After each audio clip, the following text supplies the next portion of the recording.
They are saying that NUP did not submit enough signatures. And they are saying that Museveni and a few others submitted the required signatures. Embeera eri ku kitebe eki the National Unity Platform oba kiyite NUP mukwano gwange essaawa zino tesanyusa yadde eddakiika n'emu tewaliwo kisanyusa wabula ennaku enjereere mukaddeke kamu okweraliikirira kutandise okubanga kubuutikira abantu ab'enjawulo oluvannyuma lw'amawulire agatuweereddwa omukulu ssaabawandiisi w'ekibiina ki NUP onamanyiddwa nga David Lewis Rubongoya. Mu bimu ku byatubuulidde olunaku olwaleero kyekyokubeera nti akakiiko k'ebyokulonda kandibanga kaganye emikono egyaweebwayo Bobi Wine. We got information from the Electoral Commission. Like we said yesterday, we've been pushing the Electoral Commission every day to give us an update on the signatures we submitted so that we can be able to pay nomination fees, to be able to nominate our presidential candidate, Honorable Gyaganye. A few minutes ago, today is Friday afternoon, we got information and they are saying that NUP did not submit enough signatures. And they are saying that Museveni and a few others submitted the required signatures. Of course, when I saw their list, they are saying that NUP and many others have not yet met the required signatures. Ebigambo by'owulidde omukulu amanyiddwa nga David Lewis Rubongoya annyonnyola nti ebbanga lyonna ng'aba NUP bagezezzangako nnyo okunyigiriza akakiiko k'ebyokulonda nga baagala kabawe update ku mikono gye baateekayo. Bwe twogera ku mikono mukwano gwange gw'atannagitegeera tuba twogera ku signatures. Jukira buli muntu ayagala okwesimbawo kubwa president, not MP. Buli muntu ayagala okwesimbawo kubwa president olina okuwaayo emikono okuva mu districts eziwererako ddala, emikono egiraga nti abantu bakusembye. Ka David Lewis Rubongoya agamba nti bamaze ebbanga nga banyigiriza akakiiko k'ebyokulonda nga bakagamba nti mutubuulire kiki ddala ekiri mu kugenda maaso, emikono gye mwaleeta mwakkiriziganya nagyo wabula akakiiko nga kasirise. Omukulu agamba n'ogamba nti akakiiko kavuddeyo ne kabagamba nti NUP emikono yawaayo mitono, emikono gye yawaayo nti tegimala. Mukaddeke kamu David Lewis Rubongoya agamba nti President Museveni wamu n'abalala bo babakakasiza nti emikono gye baawaayo gikola ki, gimala, wabula egya Bobi Wine NUP gyo tegimala. Era omukulu agamba nti balina akantu ke bakozeseza, bagambe nti President Museveni and others egyabwe gikola ki, gimala, be bamumentioningidde. Kati bamaze ne bamugamba NUP and others emikono tegimala. Nsekeeza nti NUP si ye yokka gye bakaliza olunaku olwaleero nti emikono gye yawaayo tegikola ki, tegimala. Okunnyonnyola awo nkakasa tukufunye. Kati kyokka tuddeyo omukulu David Lewis Rubongoya ng'ayongera okuba nga alambulula n'okutuluŋŋamya ku byonna ebibaddewo olunaku olwaleero. We condemn this in the strongest terms possible because first of all, as you all know, we are just left with a few days to nomination. We've been asking these people, from the time we submitted these signatures, we've been asking them to give us an update, to tell us whether we have the required signatures, because we know that we submitted the required signatures. But well knowing how the Electoral Commission behaves and the criminal regime, we know the games they always want to play. Ebigambo by'owulidde omukulu ssaabawandiisi w'ekibiina ki NUP omukulu David Lewis Rubongoya agamba bavumirira ekikolwa kino abakulu kye batandise okubeera nti bali mu kukola ab'akakiiko k'ebyokulonda. Agamba nti ekisinga okuba nga kyennyamiza kyekyokuba nti akakiiko k'ebyokulonda kali mu kukola ekintu ekifaananako bwe kiti ng'ebula ennaku ntono nnyo okunominatinga kw'aba presidential candidates kubeerewo. Okunominatinga mukwano gwange gwabadde tamanyi kwa nnaku z'omwezi 23 n'ennaku z'omwezi 24 wiiki ejja ku Lwokubiri ne ku Lwokusatu. NUP amawulire gafunye ng'ennaku z'omwezi 19 Friday September 2025. Ekitegeeza nti ebula ennaku 3 zokka nominatinga. Kati NUP we bagituma okunoonya emikono emirala kirabika ng'ekiyinza okubeera ekizibu. Omukulu David Lewis Rubongoya yagamba nti babadde balemeddeko ebbanga lyonna olw'ensonga nti abasajja bano babamanyi. Era akozeseza statement egamba nti games zaabwe tubadde tukola ki, tuzimanyi. But here is what is even more troublesome. They have just told us that unlike last time when they were working with the signatures, they were calling people to ask them whether actually it is true they signed for NUP. We told you yesterday that TPCs, DSOs, GISOs and others have been intimidating people, asking them why they signed for NUP. They have been telling them, people who signed for NUP to also sign from 7. It has not even been about other political parties, it has been about NUP. They've been calling our people who signed, asking them, intimidating them. But now the Electoral Commission is saying that they were calling those people to confirm whether they signed for us or not. Like we told you, we submitted way beyond the required number of signatures.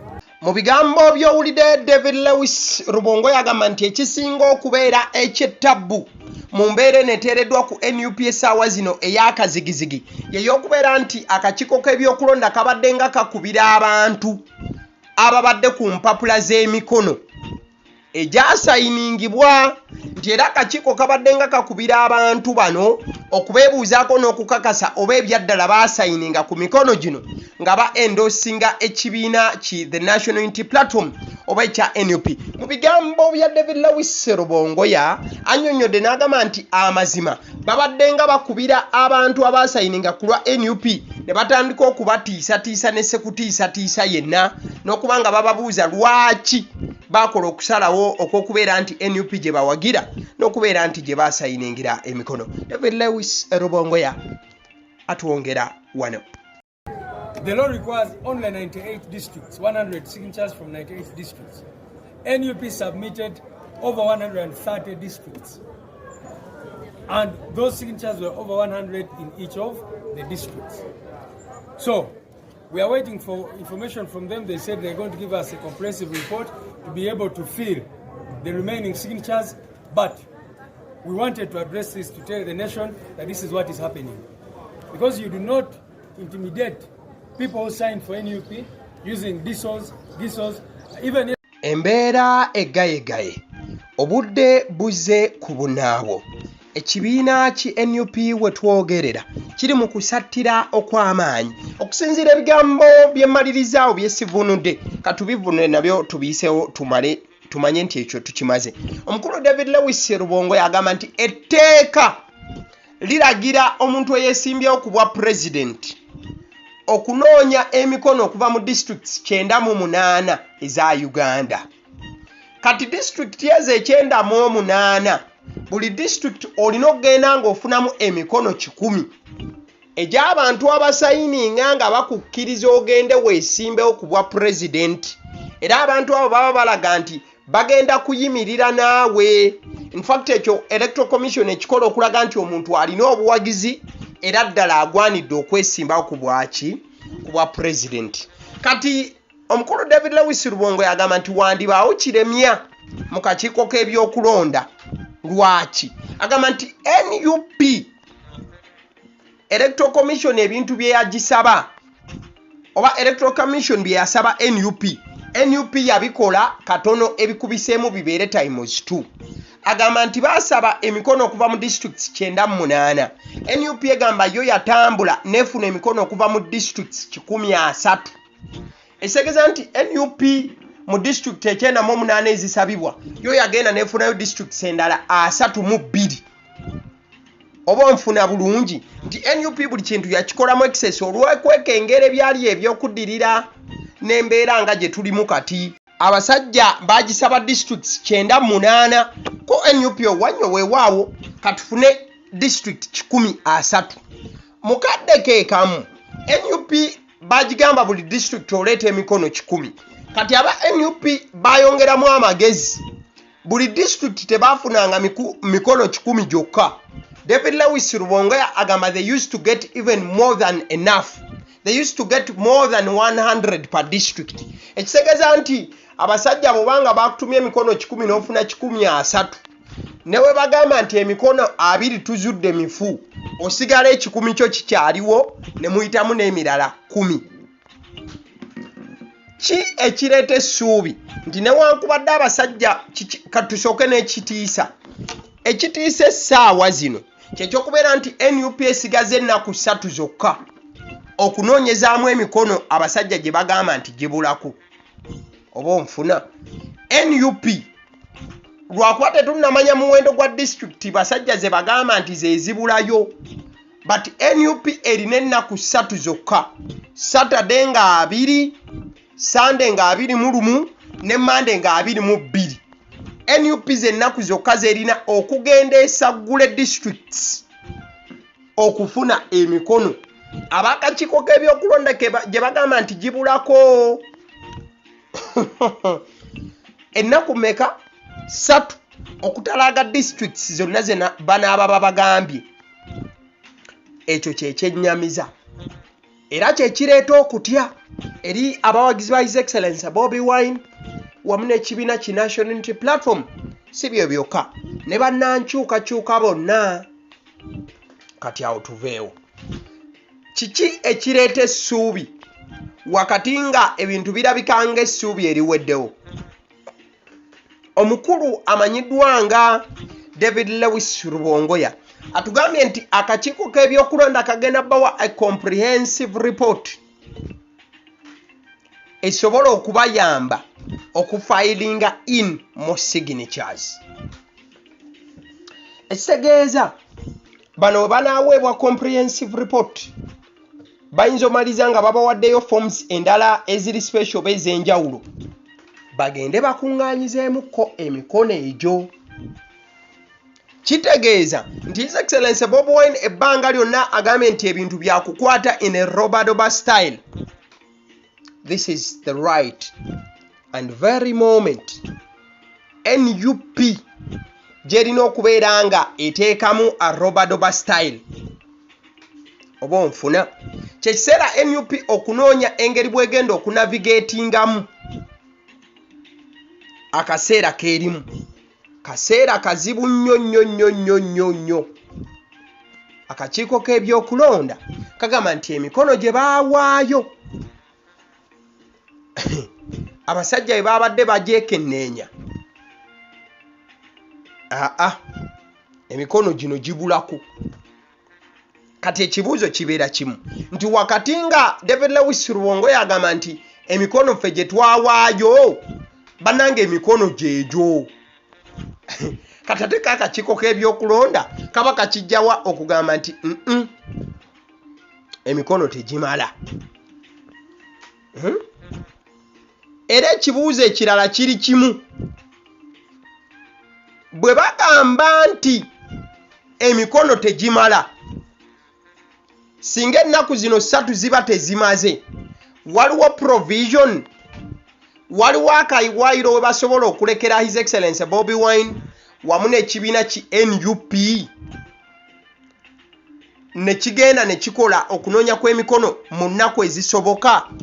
Kubanga ennaku 3 okutalaaga eggwanga nate mukwano gwange si kyekintu ekiyinza okubeera ekyangu n'akamu. Kati the big question is what is coming next? What has to be done? Kiki ekirina okuba nga kikolebwa? Kati gwe mukwano gwange wobanga oli muna NUP ng'amawulire gano gakuguddeko wonna w'oli, ky'olina okuba nga okola, teeka mu comment otubuulire kiki abakulembeze ku NUP kye balina okukola mu kadde kano, kiki ekiddirira. Era osuubira okusinziira ku David Lewis Rubongoya nga bw'annyonnyodde wandiba nti waliwo mbeera ndala. Kiki? Kale byebyo teeka mu comment kiki olowooza mukwano gwange. Tujja kuba nti comments zo tuzisamplinga in the next video n'okulaba biki by'onaaba oteeseza there. So naye nga ojja kujjukira nti ye Bobi Wine abadde geared up era abadde yagambye dda banna NUP nti olunaku lw'okubiri nga 23 tugenda kukuba rallies 2 wali ekatwe at the same time tukube ne rally e Nateete. Era abantu babadde beesunga bwesunzi Bobi Wine kubanga abasalako eyo n'okubeera nti abawa manifesto ye nga bw'agiteeseteese mu buufu ofaananako bwebityo. Wabula ebintu bizeemu omukoosi, kiseera kya kuwandiika ku pen n'olupapula okulaba engeri y'empendawenda ez'okufuna signatures empya ezinayamba His Excellency Bobi Okwesimbawo abasseddiyo omusunsuzire eddoboozi eriri emabega w'omuzindaalo. Agaliwo gwe mukutu kw'oli ky'olina okukola kyakubeera nti olikinga vidiyo eno. Thank you so much. Weebale.